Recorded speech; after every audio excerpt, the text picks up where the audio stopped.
Yan mga kabokals. So finally, naipasok na natin si Hope. At officially, member na siya ng Team Kabokals. Yan. So dito na siya sa loob.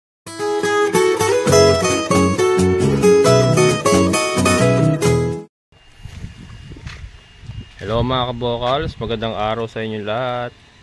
Nandito na naman tayo. So for today's activity, si Bella nga po, in-isolate ko kasi nga naglayas kung saan saan nakarating mga kabokals. So ito, naka-isolate siya pang ano na to, pangalawang araw niya na, lagpas pangalawang araw. Oo. So papaliguan ko muna. Actually lahat na sila paliliguan ko. Ito, ano, miss mo na yung best friend mo? Na-miss mo na yung best friend mo? Ayan, namimiss na raw niya yung best friend niya mga kabokals. So maliligo muna silang lahat. Pati si Hope, ipapaliguan na rin natin. Tapos ipapasok ko na rito mga kabokals. Ito, pakita ko lang muna yung ating kapaligiran. Yung ating saging, oh. Hindi ko pa tinatanggal dito mga kabokals. Hinihintay kong manilaw. Matibay pa naman eh, hindi pa naman babagsak. Baka may sustansya pang dumadalo, hindi natin alam eh. Yan. Yung ating malunggay, oh. Si Ate Nina pa nagre-request ng malunggay. Ang hirap pagpatubo ng malunggay. Nahirapan ako. Dati pa talaga, nahirapan ako sa malunggay. Nahirapan ako magpatubo. Ayan. Nadamuhan na nga po natin lahat dito sa ating area. Then ito yung kahapon. Kakadamo ko lang dito kahapon. Ayan, oh. Kakadamo ko lang kahapon dito. Ayan. Ito mga ipot ito. Pinabubulok ko lang dyan. Tapos ikakalat ko rin yan.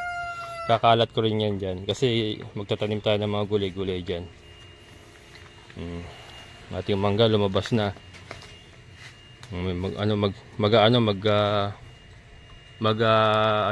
Magsasanga. Bahala na kayo. Ano tawag doon? Magsisibol. Ayan mga kabokals. Magsisibol siya panibago. Ating mangga. Ayan, ito nga. Yung ating mga Muscovy duck. Binibenta na po natin lahat yan. Ito pa, lilinisin ko pa pala ito mga sa area ng Muscovy duck. So pagka nabili po yung mga Muscovy duck, lilinisin natin lahat yan. Pati yung ilalim ng goat house. Lilinisin natin yan, kukutkurin ko lahat yan. In preparation po sa ating mga papalakihing mga layer na palahi. Yan po yung ating magiging grow out. For the meantime, kunyari mabili na yung mga Muscovy duck. For the meantime, nawala pa yung ating mga palakihing layers. Tataniman muna natin ang gulay dyan. Sitaw, pechay, mga ganyan. At least ito maganda, nakasara na siya. So sakto lang yon, magkakaroon ng vegetation habang hinihintay natin yung mga sisiw nating palahi. Pag pinawala natin mga sisiw natin dyan, may vegetation na sila makukutkot. Yan, tatanggalin na natin yung mga nakabaladrang pugaran na yan para lumuwang. Magiging talagang grow out area. Free range grow out area po ng siguro mga 1.5 or 2 months na sisiw natin. Diyan natin palalakihin. Then ito nga yung ating mga nilipat ko. Andito kahapon sila eh. Kaya lang pinurga ko, so nag-droppings na sila. Nilipat ko rito. Pag ganyan, palipat-lipat, tapos pag dito naman. Lipat naman sila dito, tapos dyan. Palipat-lipat sila. Yan, ating mga Rhode Island Red, Dark Mahogany. Ito, namumula na yung mukha nito. Lapit na yan mag-breed. Yan. So yan, papaligo muna tayo.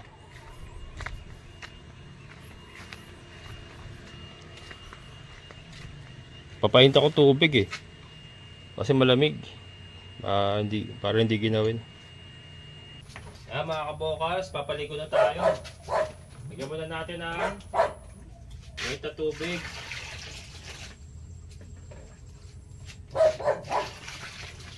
Yan.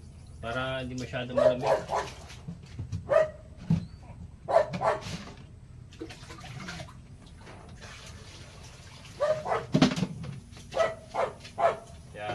Tapos, lalagay tayo ng Sunrocks. Kunti lang. Mga 2 cup. Yan. Ang sanitize nila.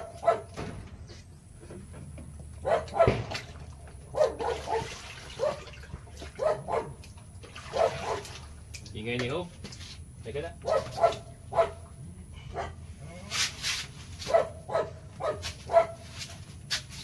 Siyempre, yung prinsesa mo na mauna. Prinsesa mo na siyempre, di ba? Hindi pwede mauna yung iba eh.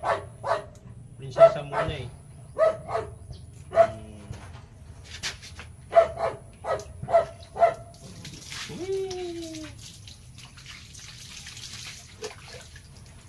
Ngayon ka na lang uli nakaligo. Oo.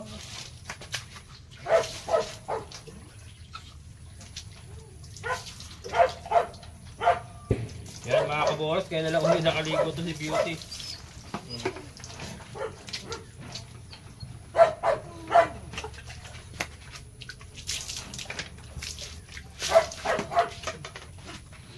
Madre de Cacao.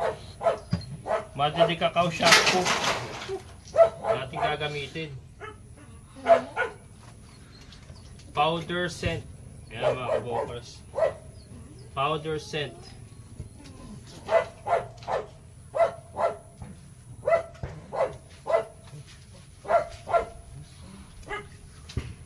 Sana masyadong masyadong jelly itong tapon tuloy.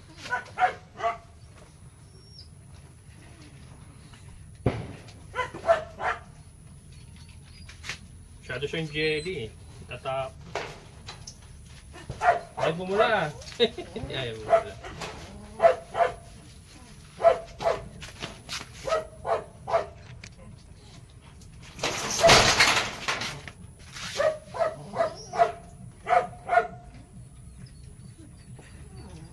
Kamaingay dyan o. Susunod ka.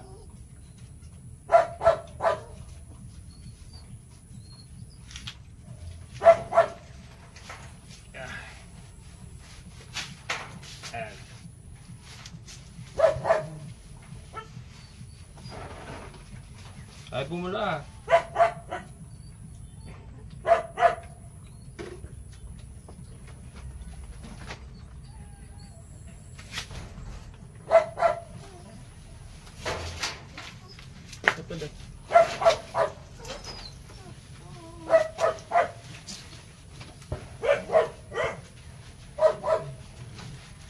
Oh. Ay bumula mga kabukals, ba't ganun?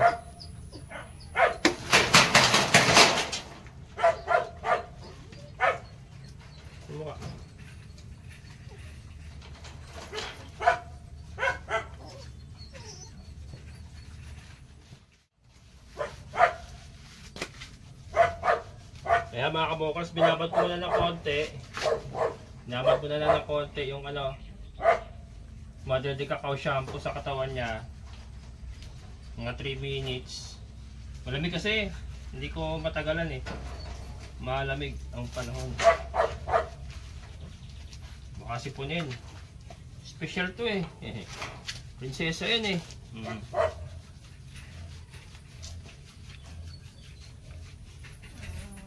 Tinignan ko na yung katawan kung may full gas. Wala naman.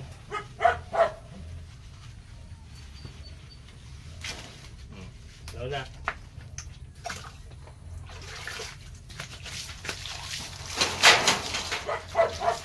Mainit. Nilagdagan ko na ng mainit na tubig kung makakabukal sa kanang Sunrock.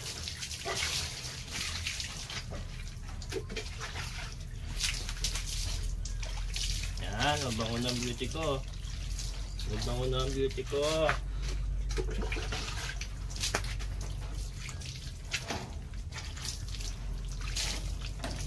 O, teka.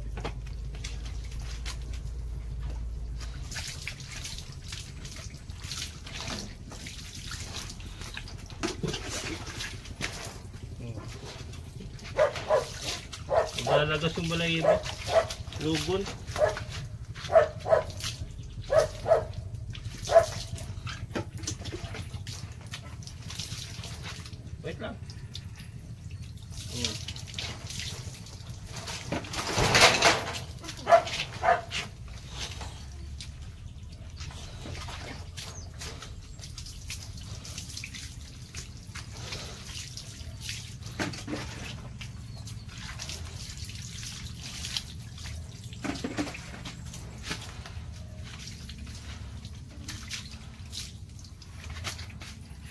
Yan, mabango ng beauty ko.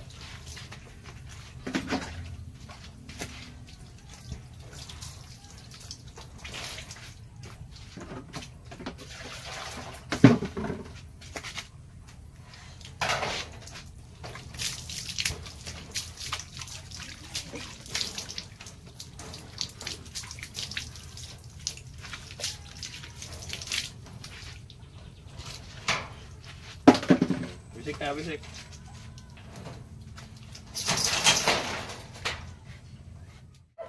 Bella.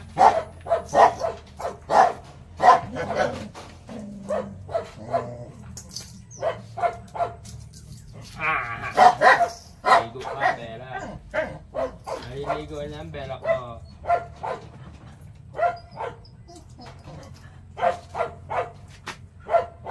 Mga kabokas, naglalandi pala itong kulapo na to. Kaya pala takas ng takas. Oh, maga yung chipipa eh. Naglalandi pala. Sana hindi nakastahan sa labas ito. Sana lang hindi ka nakastahan. Walastik ka. Marami na akong aso. Madami na kayo eh, ha? Ang gastos nyo eh, ha? Maga eh.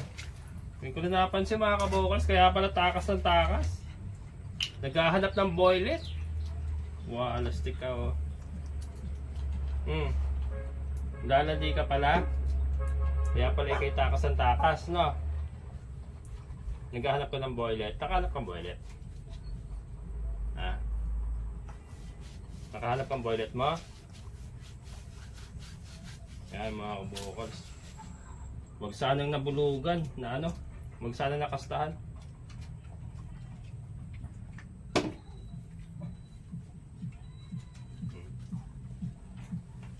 Tapos makapaglaro na uli kayo ni Beauty. Na, gusto mo ba yan? Ha? Napakabait ng aso na ito mga kabokals. Kaya pala ngayon naiintindihan na kita. Naiintindihan na kita kung bakit takas ka ng takas. Call of nature. Call of nature. Naglalandi ang bela-bela ko. Naglalandi ang bela-bela ko. Pero hindi pwede be. Dami na kayo be. Manda pa si Hope eh. Alam niyo ba mga kabukals, yung 1 kilong bigas ko na sinasaing, isang araw yon sa amin. Isang guhit lang ang akin doon, the rest sa kanila na. Ganong kagastos to. Naka-dog food, ang ulam nila dog food. Hindi ko sila pinagkakarne kasi may baboy tayo. Dog food ang ulam nila, permis yan. Konting dog food, tapos isang katutak na kanin. Kaya yung 1 kilong saingan, isang guhit lang ang akin. Siyam na guhit sa kanila lahat yun. Lastik ko.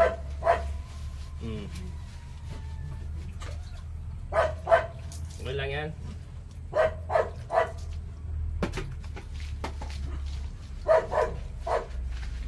Kasi kung saan ka sumot, kung naglalandi ito pala, nakihalubilo ito sa ibang aso, kaya tama lang yung ginawa ko na ano. In-isolate ko muna siya kay Beauty.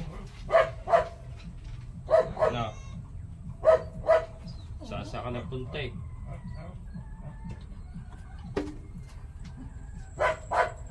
Yung paa mo.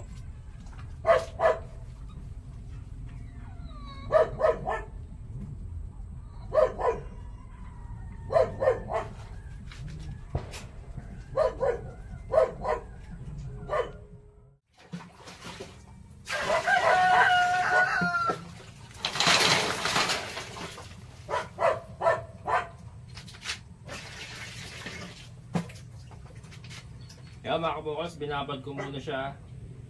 Tapos ngayon, babalawan na natin. Nagdagdag ako ng tubig, saka may tubig, saka Sunrox. Ayan. Kuskus muna ulit, kuskus.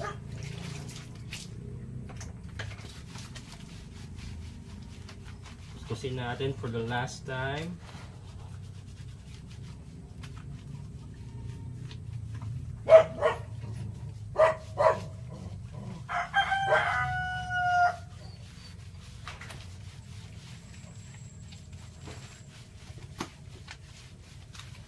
Wala naman masyadong pulgas mga kabukals.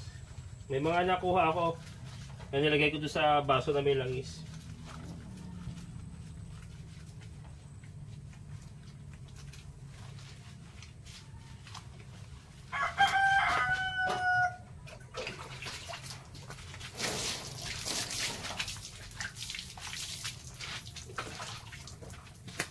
May sunrock naman ito, makakatulong dito para makakontrol yung pulgas. Yung maliliit lang. Saka yung Madre de Cacao.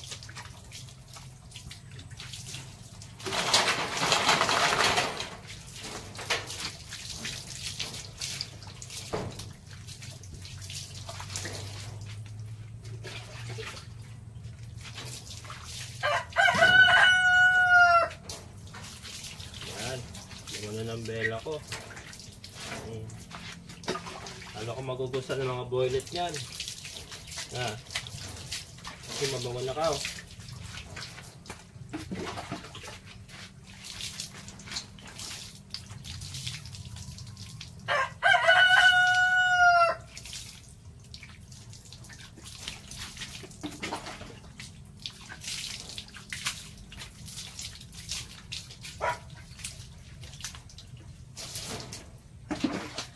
Pwede na kayo maglaro uli ni Beauty.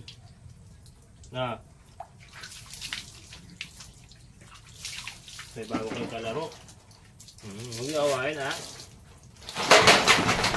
Huwag niyo awayin si Hope ha.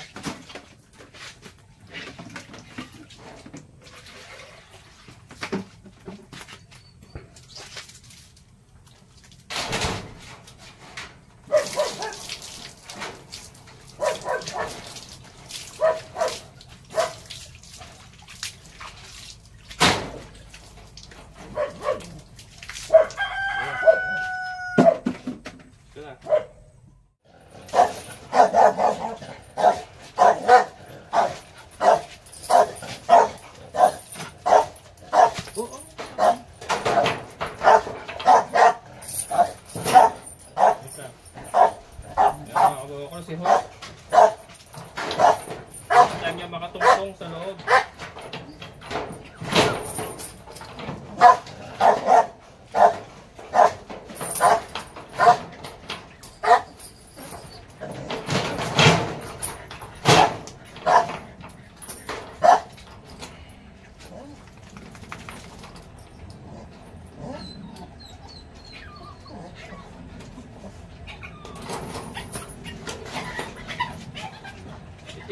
Saka na.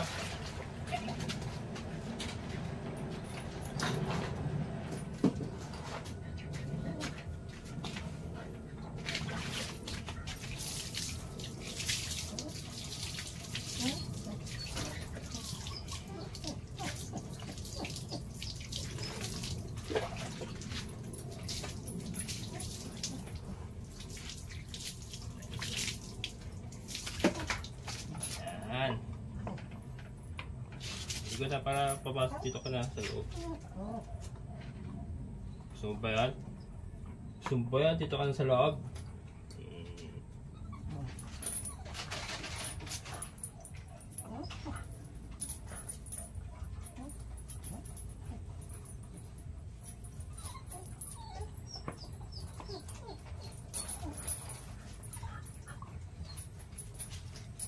Ewan ko nakatikim ng ligo ito doon sa kanila.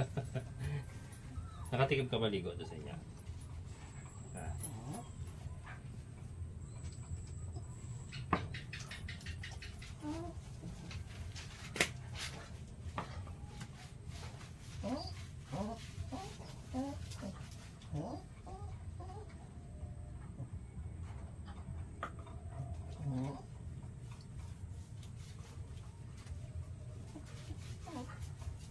Umanda na rin siya mga kabukal.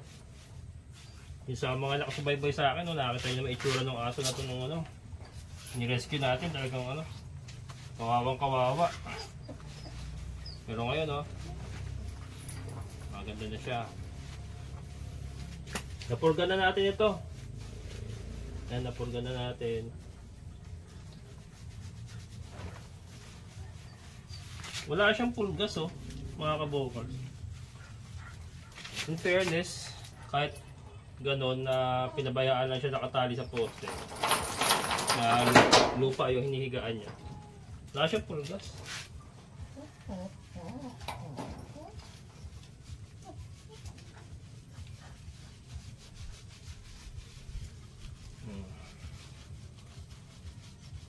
O baka hindi pala lumilitaw. Kaya pagka nakalala ka na dito, tatanggalin natin yung collar mo para wala na nakasabit sa leg mo, no? Huwag kang pupunta sa baboyan, ha? Hindi ka pwede doon sa baboyan, ha?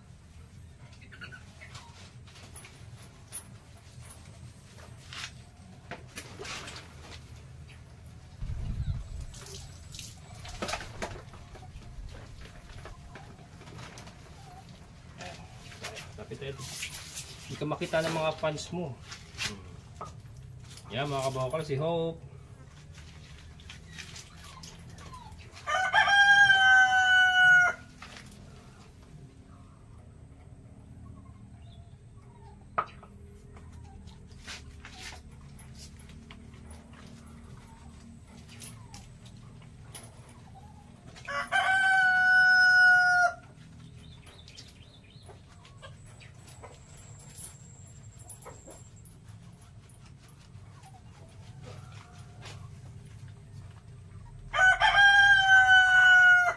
Paglalaro na kayo, no? Hindi ka na nag-iisa doon sa labas. Kawawa rin kasi mga kabukas, eh. Mag-isa lang siya doon sa labas. Kawawa din. Pero at least, mas maganda yung kinalalagyan niya doon kasi may kulungan siya, may bubong siya. Plastic matting yung hinihigaan niya, hindi siya sa lupa. Hindi katulad nung ni-rescue natin, nasa lupa lang, walang bubong. Nababasa ng ulan perbis. Ayun. Napakabait ng aso nito pala. Nung una, takot pa akong hawakan to, eh. Takot ako. Kasi baka kako na agat nga. Pero nung nakuha na natin, napakabait pala. Oh. Parang si Bella lang. Babae din to, eh. Huwag kang gagarutay mo na, ha. Huwag kang gagarutay, ha. Ang dami na kayo pinapakain ko, eh, ha.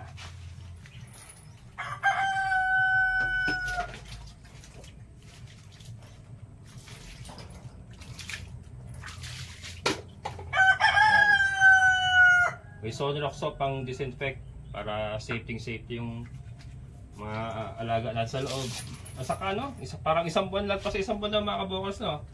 Parang lang pa sa isang buwan na siya nasa akin, eh. So, di ba? Sobra na sa quarantine yun. And ano, hindi naman na siya, simula na nakuha natin siya, ang kinakain lang niya is dog food sa kanin. Wala nang iba. So, nalinis na siguro nalinis na yung sistema niya. And pinurga naman natin. Pinurga nga natin siya.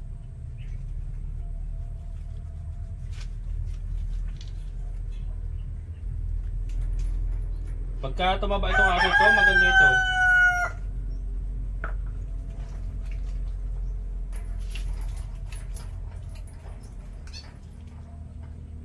Kaya lang, magastos talaga mag-maintain, mga kabokals.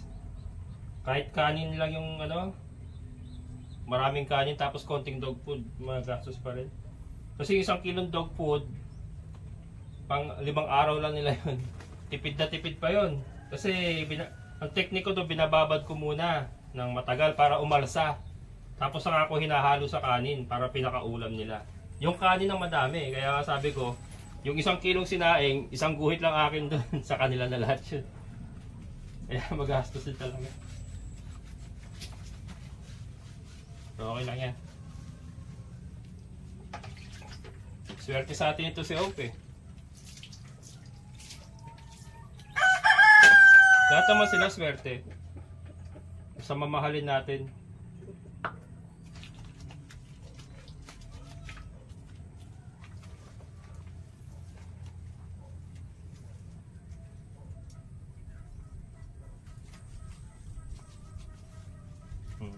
Oh, bait to.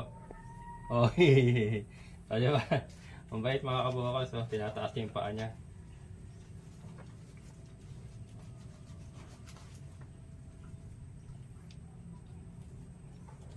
Oh, oh, oh. Dalawa na natin mga kabukals. Ano ko na?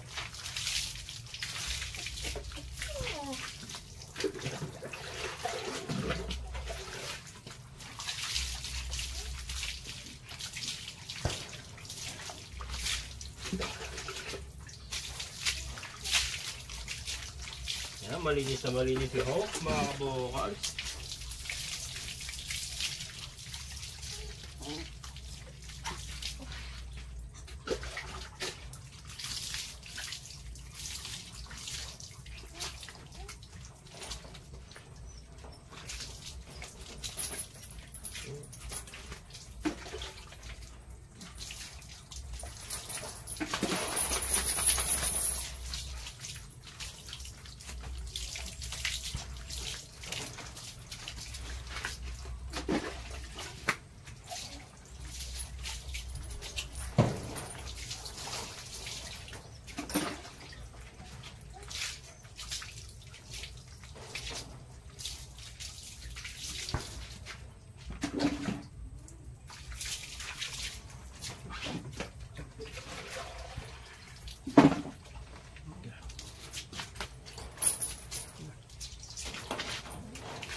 Yan.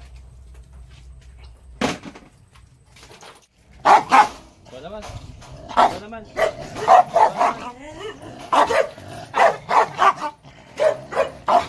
Grabe. Ano ba?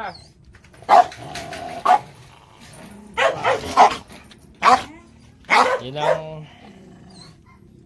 ang problema natin kay Chloe. Yun ang problema kay Chloe mga kabukals. Talagang ano, mahirap na siya i-handle. Pero yung nga, nakakulong naman siya. Siguro ang gagawin ko na lang dito pagka tag-init, yung mainit ang panahon talaga, i-sprayan ko na lang siya ng tubig para namigan siya. Anyway, hindi naman siya nakatutungtong sa lupa kasi plastic matting yung kanyang sahig. Hirap na talaga i-handle. Hindi naman po pwedeng mga kabukals i-dispose natin, kawawa rin naman kasi. Saan natin ibibigay ito? Sa city vet, sa impounding. Papatayin nila yan sigurado. Itutumba nila yan. Kasi hindi nila ma-handle yan eh. Ano gagawin nila dyan? Hindi nga mahawakan. Hindi nila ma-handle yan. So papatayin lang talaga nila yan pagka isinurrender natin yan. So dito na lang siya. Kaya nga nagpagawa tayo ng hawla niya eh. Kaya saka itong farm na ito mga kabukals, don't worry. Doon sa mga nag-aalala baka makadisgrasya, don't worry mga kabukals, off limits na po ako dito sa farm. Wala na pong pwedeng pumunta kahit yung mga buyers po ng mga bake natin or what not, mga manok. Off limits na po, hanggang labas lang po tayo. Sinasabi ko na po, due to biosecurity, kasi nga ongoing na po yung ating breeding, nasa ano na tayo eh. Umpisa na tayo ng mass production ng ating mga manok, yung mga baboy natin, may plano rin po tayong mag-expand. So implement po natin yung total off limits biosecurity dito sa ating area. So wala pong iba makakapasok dito. Kaya nakabakod naman tayo mga kabukals eh, nakasara ng bako dyan. So kung iniisip nyo may madidisgrasyang tao, wala po. Not unless may magnanakaw na papasok at pawawalan ko to eh. Sigurado siya, gutay-gutay siya. So yun, hindi ko pa to mga kabukals. Yan, hindi natin iaalis yan, hindi natin iso-surrender yan. Akin yan eh. Akin yan. So kung kailangan siya itumba, if worst comes to worst, kung kailangan po natin gawin yun, ako mismo gagawa nun, hindi po ibang tao. Kasi pag sinurrender natin yan, kasi may nag-a-advise, isurrender mo na yan, baka makadisgrasya pa yan. Pag sinurrender ko po yan, kung saan man, sa impounding or city vet, sigurado po itutumba nila yan. Kasi hindi po siya talaga ma-handle. So yun, kaya ko naman yan. secured naman siya oh. Kaya nga gumastos pa ako ng cage niya para sa kanya. Ayan, so yun, napaliguan na natin yung iba mga kabukals. Ayan, tignan muna natin itong dalawa. Ano na? Ano na? Baba.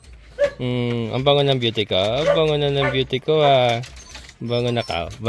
Oh, bango na ng beauty ko ah. Targas na yan. Diyan lang. Si Hope. Si Hope. Si Bella. Ano ka, Bella? Landi nga talaga mga kabukals. So, nagdudugo yung pepepay niya oh. May discharge na dugo. Landi talaga. Kaya kailangan masecure pa talaga yung gate na ano. Hindi siya makalabas. Ayusin ko pa yun. Ito kasi yun eh. Kasi yung ano mga kabukals, nung di ba hindi na nag-uulan. Tapos naglinis-linis ako sa labas yun. Lumabas ito. Bumaba bumaba yung lupa. Siguro nung tag-ulan. Bumaba yung lupa. So ito kailangan tumatambakan ko. Tatambakan ko yan para ano. Walang siwang na ganyan. Walang siwang. Pero for the meantime, ito lang muna. Pero mamaya pa naman sila lalabas.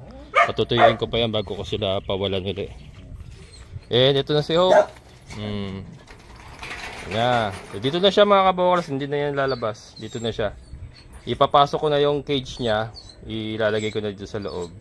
Tapos pagka testingin ko muna, nakatali pa rin siya, pawawalan ko yung dalawa. Pagka nakita kong friendship na sila, pawawalan ko na rin siya. So tatlo na sila nakagala dito sa loob. Yan.